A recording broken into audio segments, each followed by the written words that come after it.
Happy New Year, everyone. It is Shams Realm here, bringing you the first video of 2021. This will be a top 20 albums of 2020, going from best to worst. I'll try and make this as quick as possible. At number 20, we have Forces With You by Clear Soul Forces. This is very similar to all the other albums and just as good. It's great, clean track list, fresh production, great rapping, a clean sound, very good album. Definitely recommend. At number 19, we have Future Nostalgia by Dua Lipa.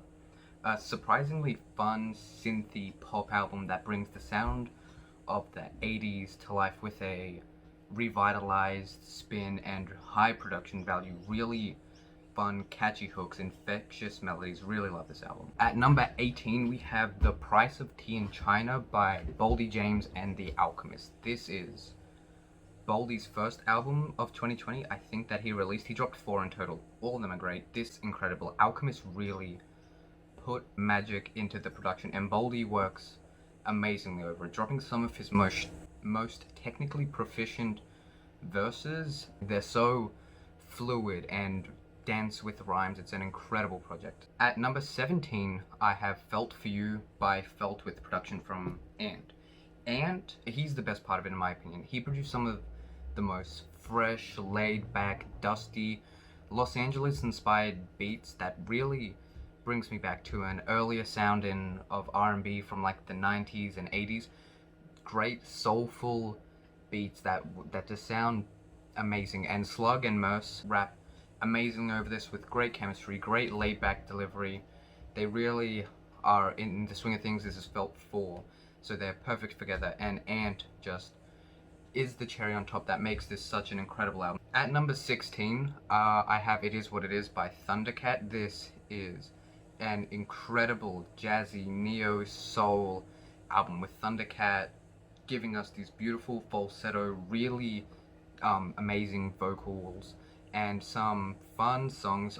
The songs, they're kind of samey. It's like he made the same song 15 times, but the songs are incredible. Amazing bass, amazing tunes.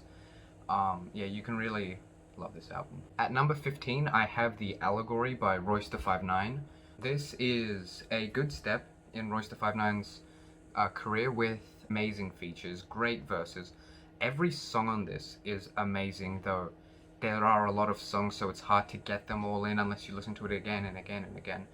But the album has a strong thematic core, and it's not as personal as something like, say, Book of Rhyme, which I preferred to this, but definitely still love The Allegory. Number 14, we have Catch by Peter Cottontail from The Social Experiment. This album honestly caught me by surprise. Peter Cottontail wasn't someone I listened to before this album. I heard of The Social Experiment and their work through Chance the Rapper, but never individually I sought them out. So this album, Catch, really surprised me. This is such a fun and purely joyous album. 2020 for a lot of people was a dark year, and this is probably the happiest album I've ever heard. It's like just pure fun and happiness and joy. It's so dancey and singy. You can sing along. You can just have a great time with it. There's so many people in this, so many, like such a large arrangement of musicians, and they all do incredibly. Peter Cottontail makes some great songs. This is just like a wave of positive emotion every listen. Big fan of Catch. So at number 13, I have How I'm Feeling Now by Charlie XCX. This is, Charlie has just been on a killing spree, literally, recently, and this album is just incredible. It is 11 tracks, all of them bangers, all of them incredible. The album isn't sequenced perfectly, but the album is still amazing. All of the songs are great. It perfectly captures the like beginning to mid-quarantine era where things were mundane and repetitive, and the emotions felt on it and expressed are just perfect. The songs are catchy, great hyperpop, fun album, strongly recommended. Number 12, I have Descendants of Cain by CARR.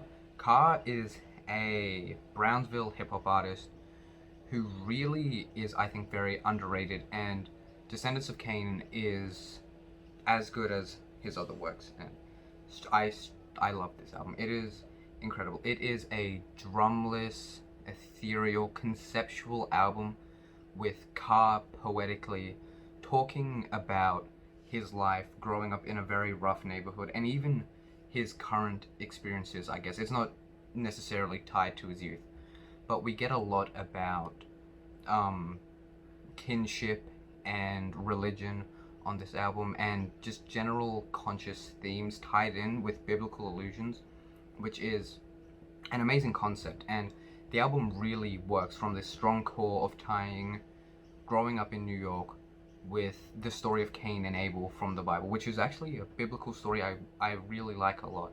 And so like when I first listened to the album, I was like, holy shit, this is incredible.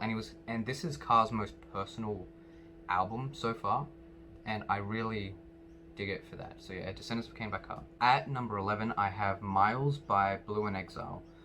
This is a long 90-minute exploration of so many different things, and Blue in Exile is a hip-hop duo who haven't missed since they came into the scene in 2007. They have 3 studio albums so far, all of them perfect albums, and this is no different.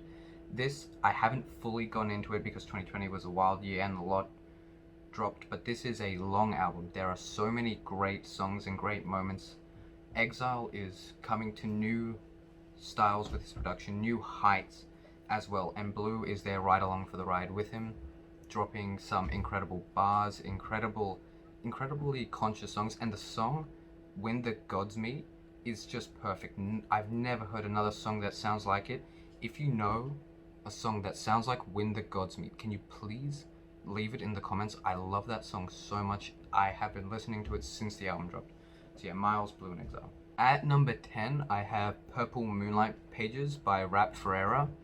Milo is very conscious, very good. I love all of his albums, but for some reason I don't consistently listen to him. Like every 8 or 9 months I go on like a month-long binge of his music, and so it's a weird relationship. So I'm really familiar, but also I just love his music. But anyway, Purple Moonlight Pages is this weird experimental hip-hop album that isn't industrial or noisy. It's very calm, it's very relaxed, it's very poetic and chill. 18 straight fire tracks. Milo is rapping really well. There are some interesting topics he dives into. This is a lot of it's new territory for Milo considering his career, and I like this new Rap Ferreira name and sound that he's going with. I'm excited to see what happens next.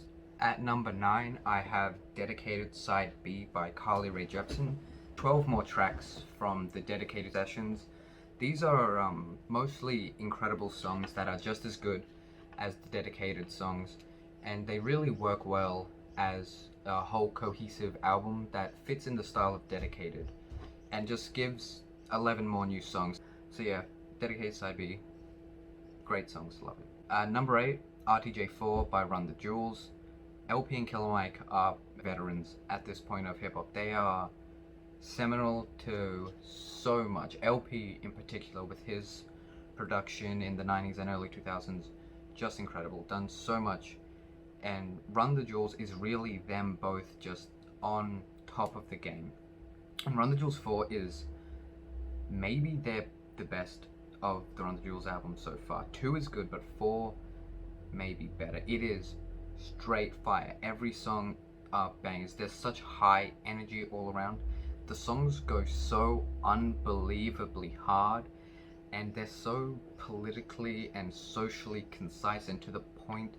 They have something to say on every song. They're so conscious, and they know they're like tapped in to the zeitgeist, especially with this album. All their other ones have been too, but this was the most perfectly released album for 2020. Great album, RTJ4. Okay, number 7, I have Manger on McNichols by Baldi James and Sterling Tolls. Baldi James is back on this list with another album. This is clearly the best one, though. I hear it was produced for like 4 or 5 years with some really old Baldi verses, and Sterling Tolls just wanted to make the production fit perfectly to them, and it really shows. These are some of the most intricate and beautifully crafted production works, and Baldi is writing some of the most powerful and emotive stuff I've ever heard in music in general. He is going so deep and introspective and really looking at his life and trauma and everything about it. This is just a beautiful personal expression of artistic. It's just, I love it. Number 6 is A Written Testimony by Electronica. A lot of people slept on this because it had Jay-Z on it on like almost every track, but this is just a crazy good album. The production is great and lavish and more experimental than you'd expect, I think, seeing where it comes from. And Electronica on this is spitting crazy verses all the time. Jay-Z's also on it, spitting crazy verses.